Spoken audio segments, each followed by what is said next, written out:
मुरादाबाद में अवैध रूप से रह रहे रोहिंग्या मुसलमानों को लेकर हिंदू युवा वाहिनी के कार्यकर्ताओं ने जिलाधिकारी कार्यालय पर प्रदर्शन किया। साथ ही उन पर कार्यवाही करने के लिए एक ज्ञापन सौंपा।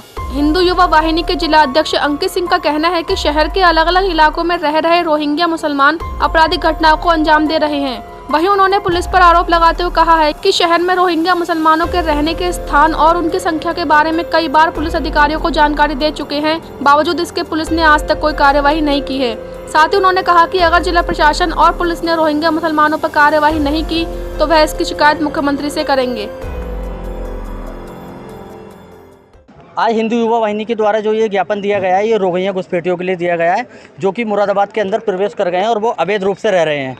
ये संबल फाटक और थाना भगतपुर, अगवानपुर और रेलवे स्टेशन की तरफ सब लोग इकट्ठे होकर रह रहे हैं और ये रात में चोरी चकारी करते हैं और लूटपाट की घटनाओं को बहुत ज़्यादा बढ़ावा दे रहे हैं। ये कभी किसी की चैन खींच लेते हैं, कभी किसी का मोबाइल लूट लिया, कभी किसी के पैसे छीन लिए। तो इस संबंध में आज हमने अपनी जिलाधिकारी महोदय से मांग रखी है, इन पर तत्काल जल्द से जल्द कार्रवाई कराई जाए। अगर इन पर कार्रवाई नहीं होती है तो हिंदू युवा वाहिनी के द्वारा परम पूज्य महंत योगी आदित्यनाथ महाराज जी को लेटर लिखकर इन पर तत्काल रूप से कार्रवाई कराई जाएगी। ऐसी कोई घटना जो हाल फिलहाल में हुई हो इनके द्वारा? हाल फिलहाल में अभी मेरे एक संज्ञान में आया था, किसी के पैसे छीन लिए थे।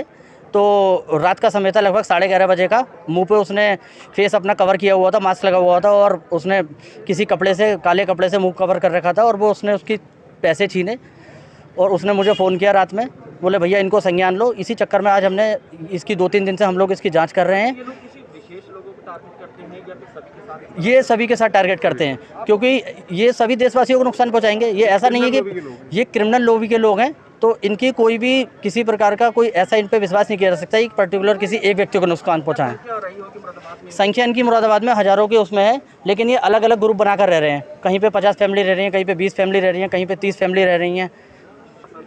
डीएम साहब ने आश्वासन दिया है कि जल्दी से जल्दी मैं इस पर कार्रवाई करूंगा। आपका ज्ञापन हमने ले लिया है और इसकी मैं जांच करवाऊंगा और तत्काल अगर ऐसा पाया जाता है तो कार्रवाई भी कराएंगे। आगे की नीति क्या होगी? अगर आगे की नीति ये है कि अगर डीएम साहब कार्रवाई कराते हैं तो ठीक है, वरना फिर हम अपने हिंदू युवा वाहिनी अपने आप में सक्षम है। परम पूज्य महंत योगी आदित्यनाथ महाराज जी को और अपने प्रदेश के पदाधिकारियों को लेटर लिखकर हम इस पर तत्काल कार्रवाई करवाएंगे।